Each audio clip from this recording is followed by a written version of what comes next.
Some of you are old enough to remember when you would get a little disc in the mail, and it had 3 letters on it, AOL. So, kids, back in the day, when the internet was still pretty new, you couldn't just get on the internet for as long as you wanted. You had to pay per minute to get on the internet. You had to buy this disc that had minutes on it, and then you would put so many minutes on, and then it would keep track of it, and when it was gone, you had to buy more. And you had to get to the internet through your phone lines, and it made this horrible porpoise noise and squeaking noise, and then you could get on the internet. Anyway, AOL was the biggest internet company in the world. In 1997, half of the homes in the United States got their internet through American Online, AOL. The CEO was a man named Steve Case, and AOL at that time was worth $165 billion, which I've been told is $224 billion of today's money, so a pretty big company. One of the biggest media companies in the world was Time Warner Entertainment. That had HBO and CNN, which again was brand new. Ted Turner just started that. And the CEO there was a guy named Gerald Levin. Time Warner was worth $76 billion at the time. And Steve Case and Gerald Levin and some of the board members decided to do a merger. They were going to merge AOL and Time Warner together. And so on February 11th, 2000, the two merged to AOL Time Warner. And they decided that Gerald Levin would be the CEO. So it was supposedly worth then $240 billion. But just then, something horrible for them happened, and it was high-speed internet. Now, you're all used to high-speed internet now, but remember, it used to all be through the phone lines, and it wasn't very fast at all. YouTube was not a thing because you could not watch videos. You could watch kind of a GIF or something, but that was it, right? And so as soon as high-speed internet started to become more and more prevalent, AOL became more and more useless. I did, just for old time's sake, visit AOL.com today just to see if it was still running, and it is. And it does not provide anything that any other site doesn't. Anyway, so because of that, American Online tanked, and Time Warner had to start selling some of its minor companies underneath it, like Warner Music. And Gerald Levin was infamously disgraced and fired, and for the rest of his life did really nothing. He became like the director of like a healing retreat that his wife had started or something, and died just last year. Steve Case, on the other hand, was able to stay on for a little while, and then he started a company called Revolution, which was kind of, it dealt with stocks and things, and several years ago hired a guy named J.D. Vance to be on his team. So he's doing all right for himself. Sometimes CEOs, the chief executive officer, gets to go and work somewhere else, even despite the bad business that they did. Sometimes it's called a golden parachute, a term that was coined in 1961 about Howard Hughes, actually. But it means that they can walk away and have lots of money, and they have opportunities to go and work in somebody else's business. Now, most of the people, when they say they hate capitalism, it's that kind of thing that they say that they hate. That somebody would be able to go and work somewhere else, even though they, wrecked a company. And let's be real honest, when we talk about a company losing a lot of money, the person that hurts the worst isn't usually the CEO, it's the stockholders and the employees and people at the bottom. Because the CEO can get fired and get paid, whereas everybody else can't. So we get a glimpse of this idea of, oh no, things are going badly, I better do something about it, in Luke chapter 16. And this is one of the most confusing parables in the Bible, but we're going to look at Luke chapter 16 and see not only what it says, but what Jesus is trying to teach us in it, okay? So first of all, we're going to start with the setting. What's the setting of this? Now, this parable revolves around a guy called a steward. That's not his name. His name isn't Stuart. He is a steward. So what is a steward? It's more than just a servant, although it is a servant. What's a steward? Yeah, like a property manager, right? So the word literally comes from two words, oikos, and which is house, and namos, which is law. So if you put the words together, oikos namos, it sounds like economy. Well, that's where we get the word economy from. It's how you run your house, the law of the house. So it was someone who was in charge of running the resources, generally of a wealthy person. So it'd be like someone like Joseph. Remember how in Genesis it said that Potiphar didn't know about he didn't know anything about his business at all. The only thing he knew is that when he showed up to dinner, there was bread on his table. That's all he cared to know about, because Joseph was doing such a good job of stewarding his house. So that's what this guy does. He has free reign to do whatever he needs to do, whatever he wants to do, and the boss isn't looking over his shoulder. In fact, the boss hired him, so he doesn't have to look over his shoulder. But there's a problem. His master accuses him of what? Wasting his goods. Yeah. Now, from verse number 2, we see that he says, how is it that I hear this of thee? So somebody is snitching. Somebody's telling, hey, this guy, this steward of yours is wasting your goods. And he was losing, though he should have been gaining. So the guy never denies it. This isn't a false accusation. He knows that he's not going to be able to beat this charge. What does the master tell the steward that he must do? Right. He must give account. He has to actually show up with the receipts. And by show the receipts, I mean literally he has to show the receipts. That's not like just a euphemism like people use it today. He has to show up and say, this went out, this came in, this is coming back. So again, presumably this is a very, very wealthy man. He's got all kinds of holdings, all kinds of things that he's selling, things that are done on credit. And so the steward is over all of this. And the master wants to see the books. He wants to see if this is really going on or not. Now the steward realizes what about his position? He's in serious trouble. Yeah, he's going to be fired, and he's not going to be able to figure something else out. Now, he could, but he mentions a few things that he doesn't want to do. What are the two things he says, I'm not going to be able to do that? That's crazy. Dig. Yeah, he doesn't want to dig ditches. I mean, that's kind of the lowest of the low. And I don't know, how many of you ever dug a hole in the ground? It seems like when you were a kid, it's like the most fun thing in the world. And you do it as an adult, and it is not the most fun thing in the world. It's very, very hard. My elbow, still, I know I complain about this all the time, Amy, but just, my elbow still hurts from all the sand we had to shovel back in October when the excavator made our footprint of our house 2 inches too low. And so, it was a lot of work. But he's like, I can't do that. I can't dig ditches. What's the other thing? He's like, I'm not going to do that either. I'm going to beg. Yeah. I mean, that's a shameful thing. There have been people that I've seen in the community. There was one lady, and I don't know what happened exactly, but she ran a kind of an organization around here, and then I heard that something happened, that she got fired. And the next thing I know, there she is, a cashier at Walmart. And so, I don't know what happened, but she was like, I gotta work somewhere. But if somebody's in some kind of position here, they're a deputy, or they're in, county administration, and all of a sudden you see them, and they're working as a cashier at Walmart. Nothing wrong with working as a cashier at Walmart. You just don't think, you think something happened if that's where they are, And so he's like, I can't beg. I can't be demoted. I can't be seen to have this position. So there's something he wants to do, but he wants to kind of keep at least, he doesn't mind taking a step down, but not several steps down. Now, let's all admit that this guy deserves to dig or to beg because of what presumably he's done, right? So, but what does he resolve to do?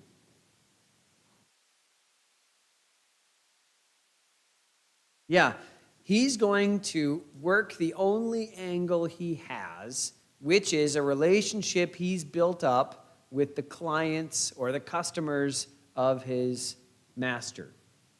Those are the people that he deals with. Again, he can't appeal to his master. He knows he's done wrong. The only thing the master cares about is where are the books.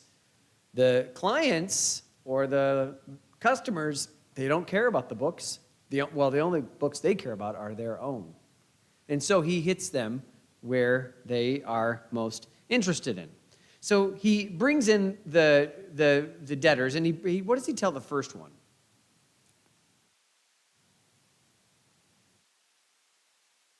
He's going to reduce the bill. Yeah. So the first guy owes 100 measures of oil. Now the word there in the Greek is bath, which is 8 gallons. So he owes 800 gallons of oil.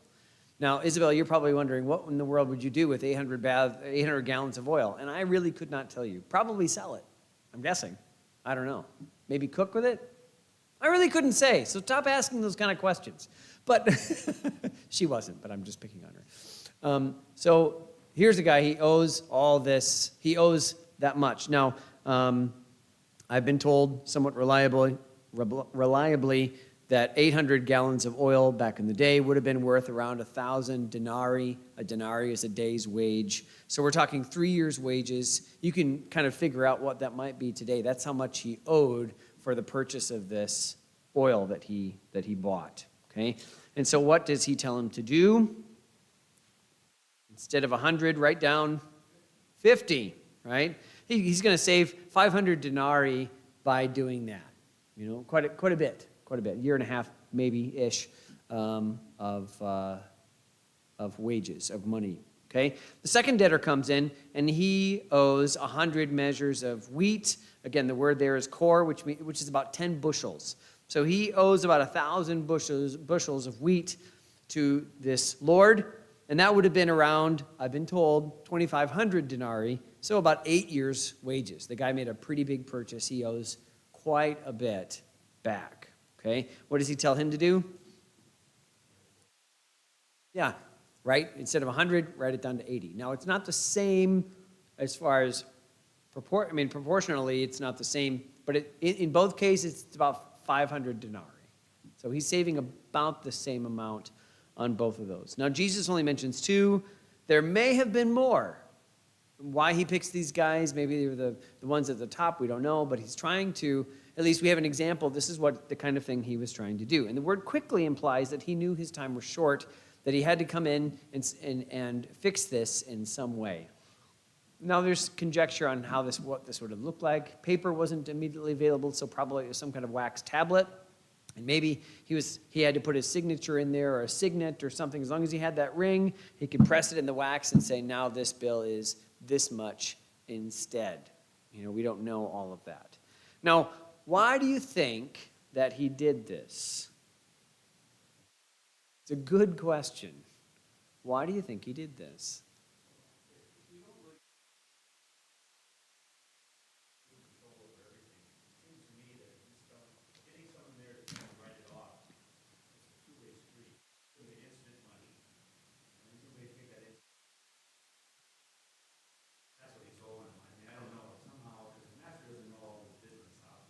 Well, he's not going to probably get any money from it. Yeah.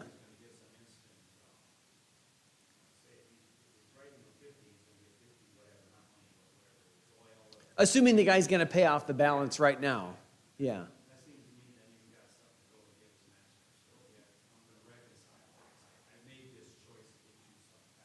Okay. Yeah. Okay. Yeah, Amy?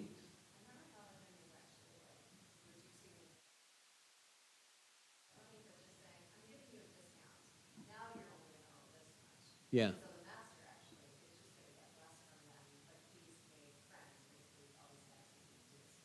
Mm-hmm. Yeah. Right. Yeah. Yeah. Zach?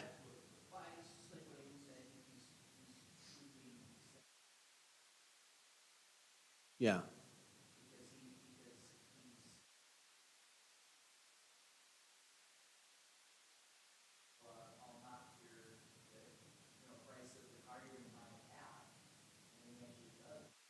Yeah. And then he shows up later and says, hey, I need a favor. Oh, man, anything you want. Yeah. Yeah.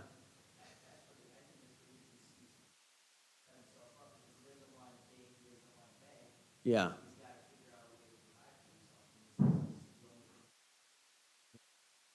Yeah, I think that, I don't know that he's calling in any payments here, because especially if you think about 3 years of, it's a lot. It's gonna take probably this person to quite a bit. I've been told that usually these debts were kind of called in around harvest time, because that's when people got paid for the year. And so, but this guy can't wait that long. And so the thing he can do, he can't bring in the money, but he can at least say, okay, let's reduce your debt. And again, I think Amy and Zach are right. It's to try to make friends with these people, these clients, so that, hey, I did you this favor. And especially in a culture like this where there's honor and shame, to honor this person. I want to honor you. I want to give you something. The master is in a friendly mood, in a good mood, and so I'm making him look good. I'm reducing this, and I'm the one that's signing this. And so all in all, the people that are there are going to walk away happier, right?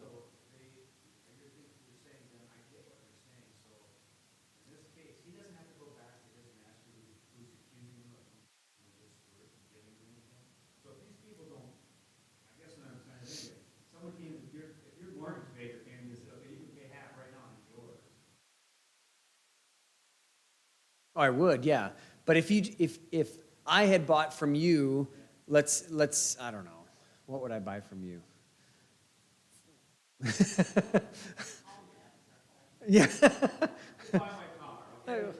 No, let's say that for some dumb reason you bought 500 Lego sets back in the 80s, and here they are, and I buy all of them from you because I'm going to try to sell them, but they're not selling real quickly. And all of a sudden, Roxanne, she wants something from me, and so she comes and says, "Hey, Russ said that that 100 Lego sets you bought, let's say that you just have 80 that you bought from me, so you don't have to pay it back the whole 100." And then I'm like, "Well, that's like 20 that I get to keep somehow." So it's a little bit more like that, where it's like I just don't owe as much now. I still have to pay it back, and I didn't give the guy any money, but at least now I don't have to pay as much back.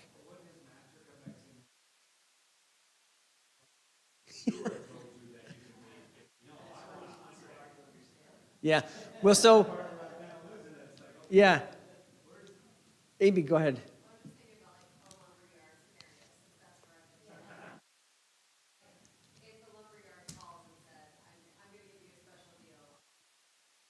Yeah.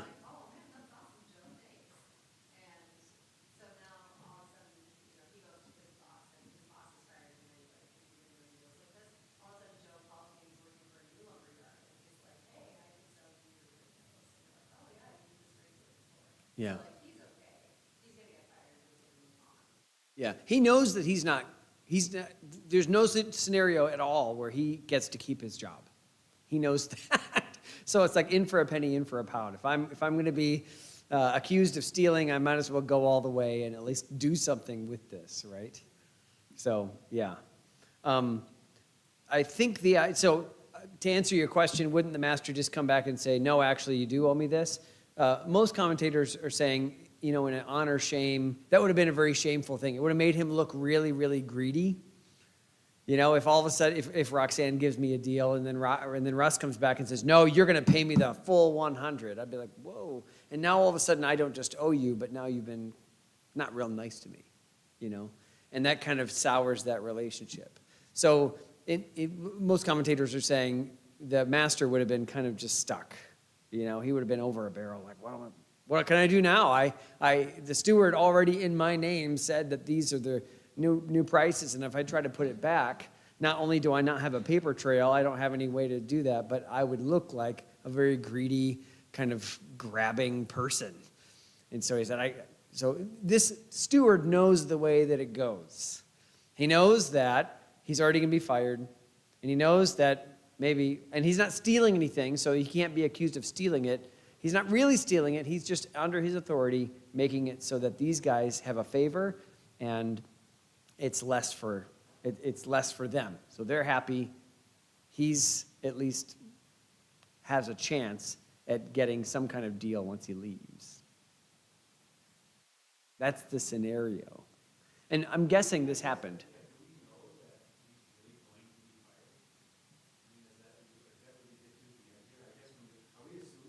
I'm assuming this, yeah. Well, because he knows he's going to get fired, right? And he doesn't say in verse number 4, I am resolved what to do, that if my master hears of this, he'll not fire me. He knows when I am put out of the stewardship, they may receive. So, like, I know I'm going to get fired. I have to think of the next thing. Thinking of my current job, there's a expiration date on that. I've got to go to the next one now. Okay. So I thought about this idea of, well, wasn't he maybe trying to get back at the master? But I don't think so. Again, it's not a very good vengeful strategy, because he really wants to try to benefit himself, not hurt his master. But if he has to benefit himself by hurting his master, if his master is hurt by him benefiting himself, then so be it, right? So, was this ethically right or wrong? Wrong. Yeah, it was wrong. He had no command or right he had no command from his master, really no right morally to reduce this. He was doing it for selfish reasons, not to promote his master's standing. You know, if a guy at a lumber yard says, hey, we're running a deal, and they are running a deal, then he might look like the nice guy, but it's really the owner who's saying, I'm going to take less profit on this. Right? But if a guy just says, hey, we're going to give you that for free because he wants something from you, we would say, no, you can't do that. Like if Caleb just, is he stocking at Walmart and he just takes some of it home and sells it, like he can't do that, So he's supposed to take that and put it on the shelf so that Walmart can get the money, right? The loss also would be eaten not by him, but by the master. So it was essentially stealing, even if there wasn't anything that was actually exchanging. Because it's not like this guy got the residue. It just meant that the client didn't have to pay as much, right? So how does the Lord react when he hears about this? Yeah, exactly. Yeah. Yeah, Cheryl?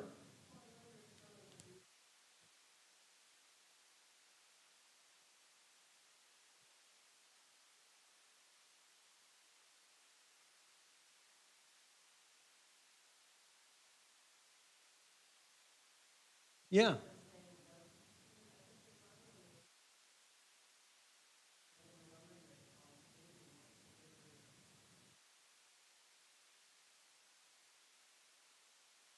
Right.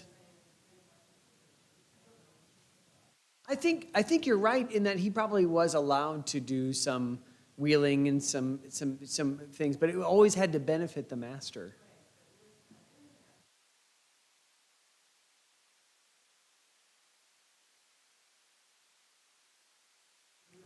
We don't know that, but yeah.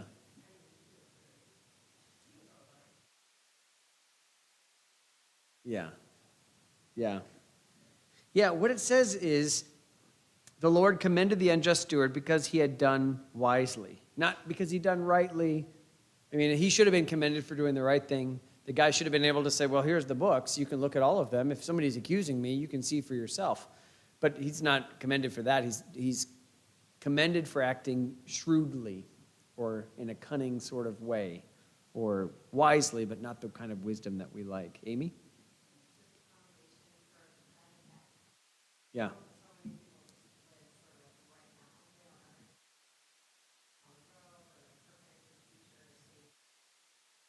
Yeah.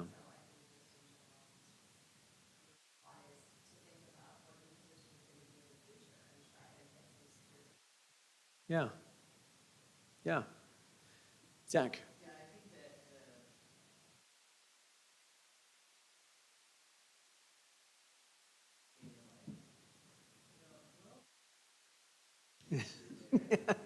Yeah.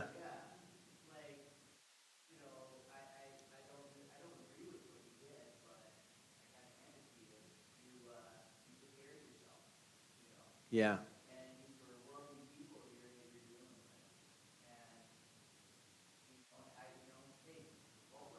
Yeah. I can't keep you on. You've proven that you're very shrewd. Well done. I can't keep you on, but I see you've done well for yourself. Yeah. Yeah. So it's kind of that idea that he commends him, but not for doing the right thing, but for doing the smart thing, I guess, right? Now, that's hard. Presumably, again, he was still fired. But there was something wise about it. So we kind of asked the question already, where was the wisdom in what the steward had done? I wrote down, he looked ahead, he saw ahead, and did what he could to avoid the calamity of having to go beg or dig. You know, he used the resources that he had at hand to do something for himself. He was shrewd in knowing people and what they would want.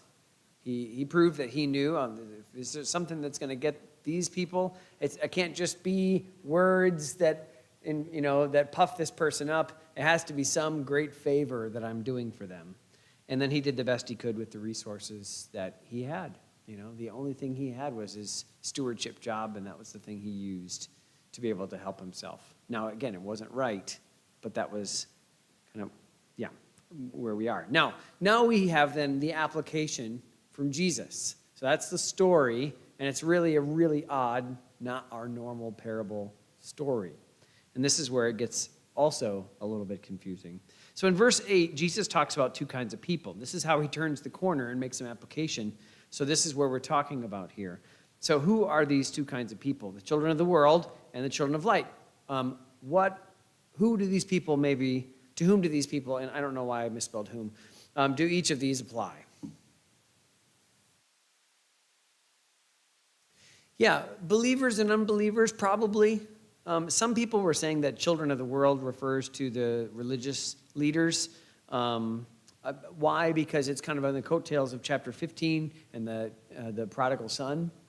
So maybe there's an attachment there with that story. But I tend to think it's just people that are worldly, that are more focused on the world. And that could be carnal Christians, but in general, I think I'm in agreement. We're talking about unbelievers.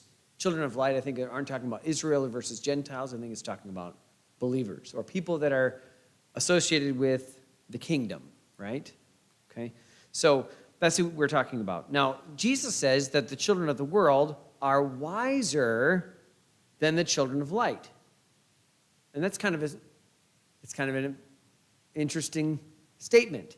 In what ways, then, can we say that children of this world are wiser than the children of light? Or, to put it this way, if we've already have defined our terms, in what ways are worldly people, unbelievers, smarter and wiser than Christians? Amy?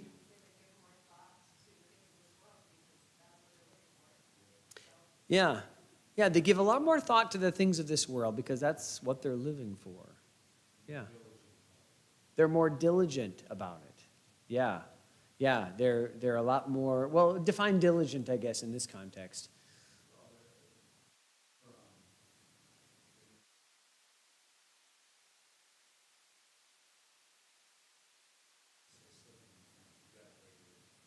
Yeah. Like they are more practiced or?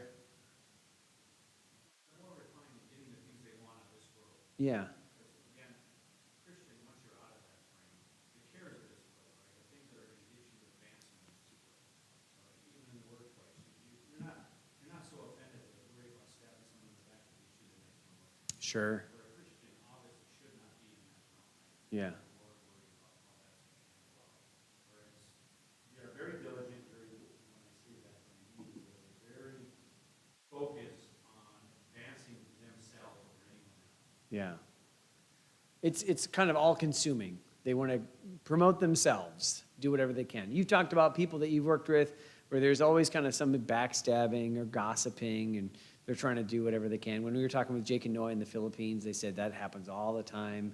You know, the people are under the manager, they're trying to backstab them so that maybe they can get that position. It's all about just kind of jockeying for that position, and they've kind of made an art out of it, right? Zach? Wisdom to me means experience, Mm-hmm. and it seems like the people of the world just have more experience in dealing with. Yeah. They're not as focused on spiritual things. They're not focused on spiritual things at all. Yeah. So whatever they're doing a lot more of it. Mm-hmm. And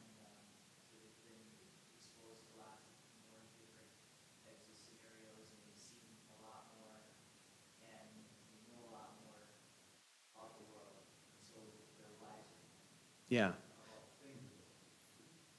Yeah. Yeah, yeah, that, like, that's why I think it's like, you're not, this It's not a Proverbs wisdom. because Yeah. a person could be, a Christian could be just as intelligent as a non-Christian. That's just random. Yeah. But it's the, with it's being wise, that is a different conversation, I think. Yeah. Yeah, it's a little bit like we talked about on Sunday, use the illustration of LBJ, and the way he would go and intimidate people. We were saying on Sunday morning, that's not available to Christians to go and intimidate people, So someone like him is going to be more practiced in that, more experienced in that. You could say wise in that. It's not the same kind of Proverbs wisdom, but yeah, they're going to be a little more experienced in that because that's kind of their world, right? It's a different kind of wise than biblical wisdom. And maybe even just on their own terms, they're wiser than the children of light in those terms. Right. Yeah. Yeah. They don't have that kind of wisdom.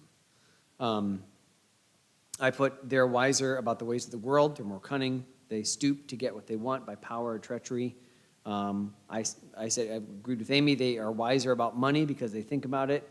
And then I agree with Roxanne, they're wiser in the way that they know people. They're street smarts, right? This is, you got to know how people are, okay? Well, Christians generally think of people a little more positively. I mean, we know that we're sinners, but we also are commanded to think the best of people. So when there's someone who comes and says, that is doing this thing, a person who's walking with the Lord would probably want to say, they probably had some good intentions with this, even though they didn't do this right. Or you hear a rumor and you're like, it just can't be true. I'm just not going to believe that. Whereas maybe an unbeliever would say, yeah, you got to jump on that right away. You got to do something about it. You got to get retaliation, even if it's not true. Show people who's boss. You got to take care of this right away. And that's, again, just a totally different way than what Christians think about that. He's making a contrast here. Cheryl?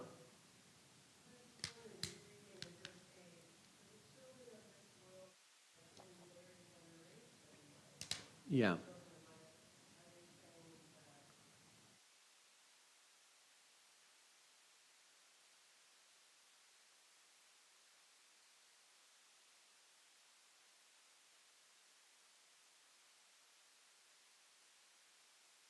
Yeah, I think it's sort of the idea, yeah, that they're wiser in their generation just means kind of in their sphere or in their realm, and children of light just don't really live there.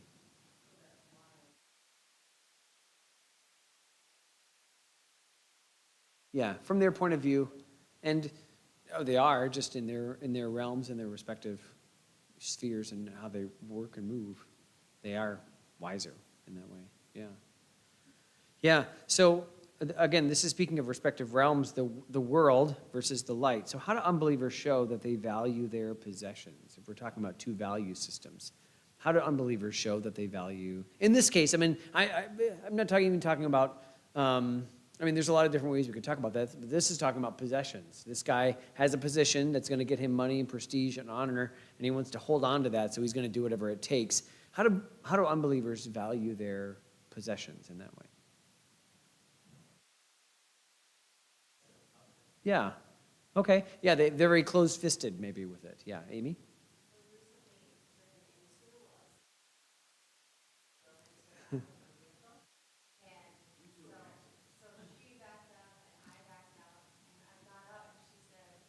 You just backed into me. Demanded my insurance information and completely turned around and said that I had backed into him. And it was just like a really quick reaction. And maybe she was very confused. I don't know. But there's a reaction to just like protect yourself. Yeah. Just like whatever you can. I mean, I have that information, but it's Yeah. There's that self-protective mode, do whatever it takes if I have to lie. I mean, she knew that she ran into you and still said, you backed into me. It's just like right on the tip of her tongue, right? Yeah. Yeah. How else do unbelievers maybe think about their possessions? Yeah, Alice? Yeah, they're willing to do whatever it takes to get them or to keep them. Yeah, yeah. Marlene? Yeah, yeah.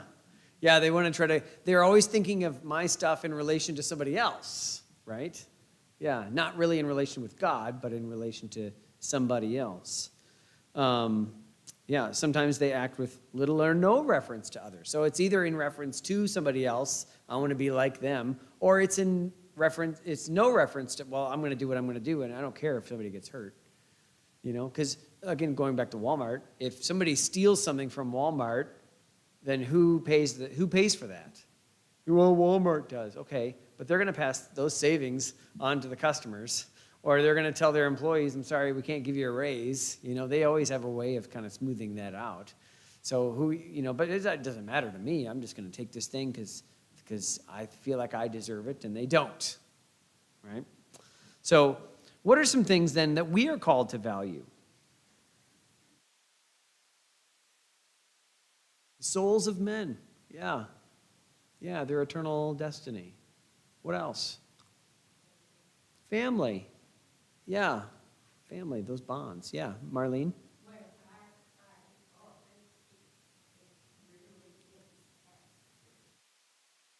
That's what I'm asking, yeah. What should our priorities be? What are the things that we value? Okay, all right, yep.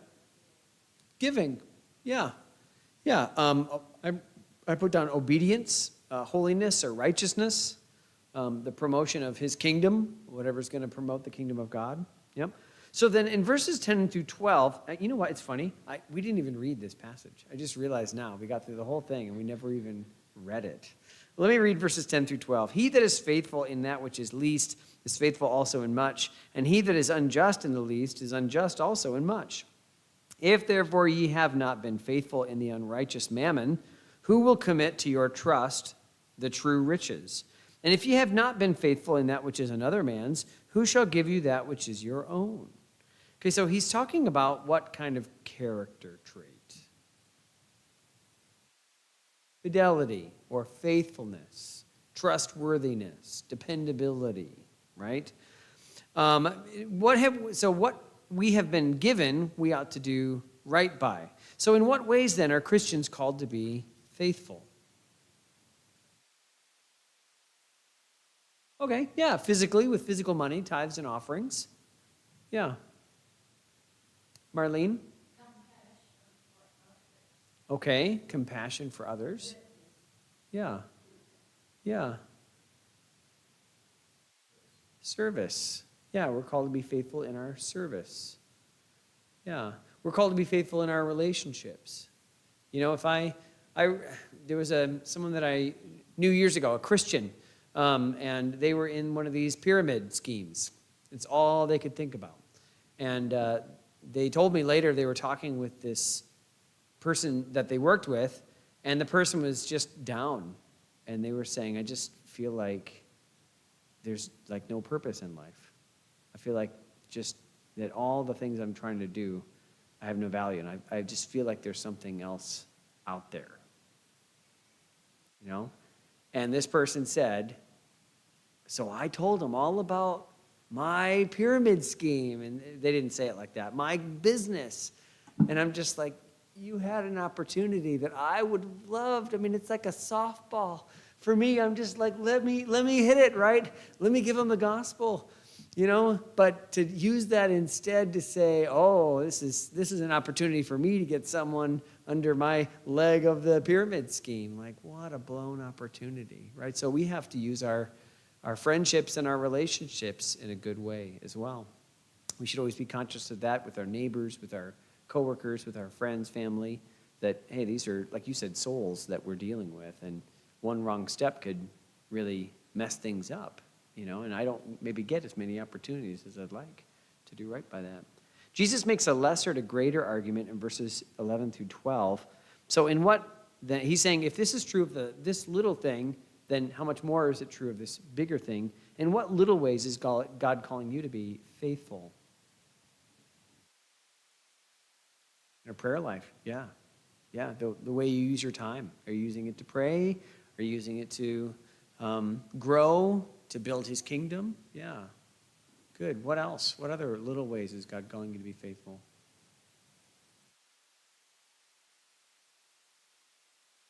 in ministry. God's given you a ministry to be able to disciple others, teach, to be able to have an influence over others, and that's important. Anything else?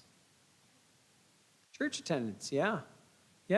Just prioritizing the being around God's people and being in church. Yeah. Marlene? I'll just give an example. Belong to our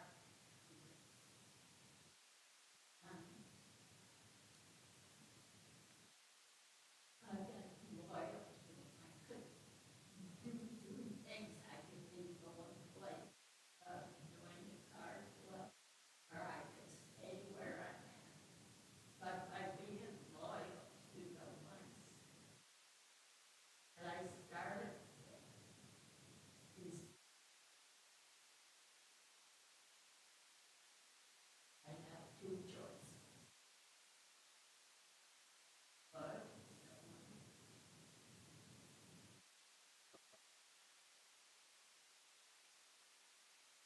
Okay, all right, yes. So then, what he's saying here is, again, generally the way that it goes, if you're faithful in little things, like how did this steward get to be where he was? He was faithful in little things and got to do this. But then when he got to that bigger part of being a steward, he wasn't faithful with what he'd been given. And so he deserved to be demoted in a way, And what Christ is saying here then is that's use what you have now to be able to do good in the future. So this is where we go back then to verse number 9, where he says, make to yourselves friends of the mammon of unrighteousness, that when ye fail, they may receive you into everlasting habitations. That's the hardest verse to try to figure out a little bit. I always thought he was kind of cynically saying, hey, if you're going to go in, if you're not really serious about the Christian life, then try to make as much money as you can, because that's all there is to it. But just in looking through this a little bit more, I think, so it's interesting, he says, that when you fail, they may receive you into everlasting habitations. And I don't know exactly, I have to make some assumptions about when you fail, what that means. I think maybe, so he's not saying I don't think he's saying, when he says make to yourselves friends of the mammon of unrighteousness, I don't think he's saying give yourself to worldly monies and pleasures. I think he's saying have friends that are in that world, so that in the end they will be in heaven. They'll be the ones receiving you into eternal habitations. So use your influence to do good for them, not because you want to have good for yourself, but because there's a God in heaven that has stewarded you over those people. So as we've talked about, what are we called to be faithful? Yes, it's true that one day I believe God will call you into question for the money that you spent, and not saying you can't have nice things, but if, I read a story about this guy that was very wealthy, and he was praying at the dinner table, oh, Lord, just take care of these missionaries. And as soon as he got done, his son said, Dad, if I had your checkbook, I could take care of those missionaries. Don't pray for them if you're not going to actually write a check and do something about it, So there's kind of that idea, yes, definitely financially, but in this case, he didn't have any finances, but what he had was some kind of influence, and he was going to use what he could to benefit himself, and Christ is saying, no. If you're going to have friends of this world, be friends with them so that you can minister to them Christ and the kingdom, so that they'll welcome you not into another job, but they'll welcome you into heaven. And I think that's what Jesus is getting at with this parable. In a roundabout way, I think that's what he's talking about. Know that you're going to have, you're still in the workforce, I suppose. You know you're going to have people that are lost. You're going to make friends with their colleagues, whatever. Yeah. You're going to work with them, right? So if you build that relationship, then, and you, as you go on, you're going to have opportunities to witness to this person in front of habitations, everlasting habitations.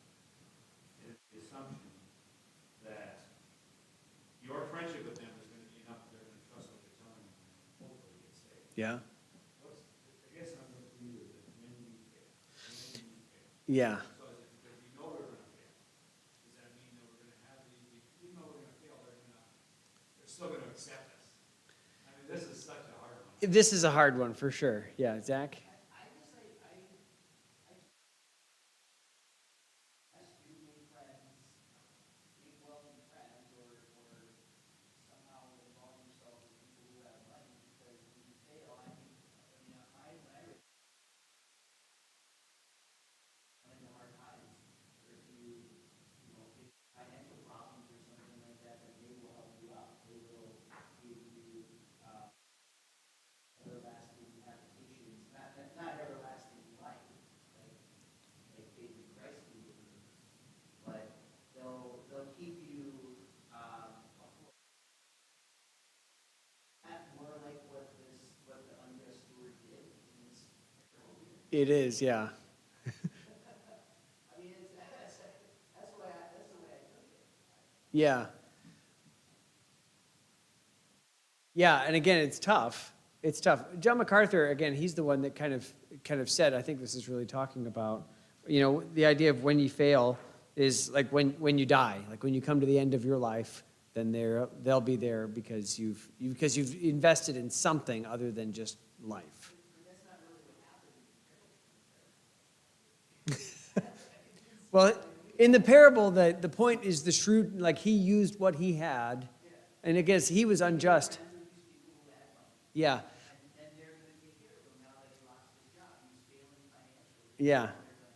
But I think the idea is, hey, if people in the world would use their resources to help themselves out, isn't it better that we as Christians would use what we have to help others out, to bring others into the fold? So it's not a perfect parallel, but that part. But yeah, so I guess I didn't really see how verse 10 related to the rest of the parable. Yeah. Maybe that's what you're trying to say. Yeah. Yeah. Because it all makes sense up to verse 10. Yeah. And there's a connection. He either really swerves or there's like a speed bump that we're not getting. There's some connection there, I guess. Yeah. Again, I think, so part of it is, he's talking to the Pharisees in chapter 15. Pharisees who were very much interested in their status and the way that other people thought about them and their wealth. In fact, the Pharisees and Sadducees walked around saying, I'm right with God. How do you know I'm right with God? Because I'm wealthy. Because God promised that if you do the right thing, you'll be blessed. And I'm blessed, and so I'm doing the right thing, and you guys are sinners. And Jesus is saying to them, because this whole thing started off in chapter 15, where there's this, in chapter 15, all the way back to the beginning, Jesus is there with publicans and sinners, not prostitutes. I don't know why people are like, Jesus hung out with prostitutes. No, pimps and prostitutes. No, he didn't. Okay? He did hang out with publicans and sinners, right? And they're saying, this man receiveth sinners and eateth with them. So he's associating with the children of this world. But Jesus is, and the whole point of the parable of the prodigal son was that they're the older brother, and that it's not that they are heartbroken for this prodigal sinner, but that they want to lord it over them. And Jesus is saying, well, why don't you get around them so that you can help them, use your influence, use your wealth to do something good. That way, whatever happens, you have at least invested in other people. So I think it's sort of the two, going from, because then what's the next parable? The next parable is Lazarus and rich man, a rich guy who thought he was right with God and ends up in hell. So this whole idea of the way that the Pharisees thought of themselves is kind of a covering over this. Now, again, I said I don't think it's just talking about the Pharisees, but they're kind of in that background of they are the ones that are using everything that they have in this world to do much for themselves with no reference to God at all. And he's saying that's not right. We ought to use what we have to build the kingdom, to do what we can for others.